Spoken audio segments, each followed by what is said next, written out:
আমার বাবার অনেক বড় একটা অসুখ আছে। সেই অসুখটা কি জানেন? হার্টের প্রবলেম।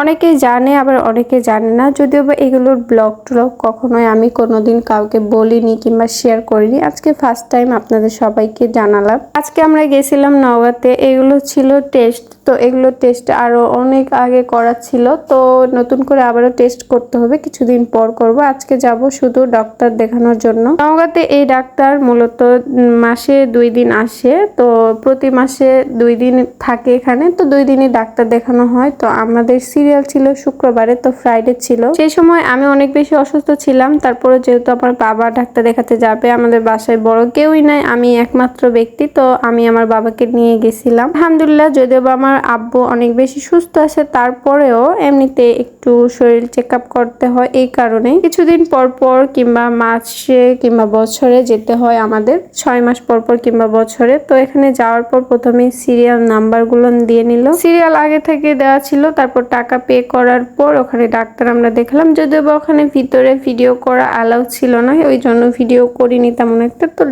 ডাক্তার দেখানো শেষ করে এখন আমরা রিক্সায় উঠে বাপ মেয়ে মিলে এখন যাচ্ছি বাসার দিকে। আর বাসায় যাওয়ার সময় এই তো হালকা টুকিটাকে আমি তো ভিডিও করি, এটা হয়তো আপনারাই জানেন। আর জাস্ট এটা এমনিতেই করে রাখছিলাম। তারপর ভাবলাম যে একটু ব্লগ আকারে শেয়ার করি। সো হ্যালো এভরিওয়ান, আসসালামু আলাইকুম। কেমন আছেন আপনারা সবাই? আপনাদের কি অবস্থা? এটা হচ্ছে আমাদের নওগাঁ ব্রিজ। আপনি যদি নওগাঁর এই পারে কিংবা ওই পারে যেতে চান, অবশ্যই নওগাঁ ব্রিজ পার হতে হবে, এটা মাস্ট বি। তো নওগাঁ ব্রিজে তো আমিও ঘুরতে ভালোবাসি। তো বাসায় আসার পর হঠাৎ দেখি আমার আম্মু আনারস কেটে আমাদের জন্য রেখে দিছে। তো এখানে কিছু পরিমাণে লবণ অ্যাড করে আনারস খেলাম। আমার অনেক বেশি জ্বর ছিল কিছুদিন ধরে। জ্বরের মধ্যে আনারস খেলে নাকি সুস্থ থাকে। এটা কি আসলে সত্যি কথা বলেন তো?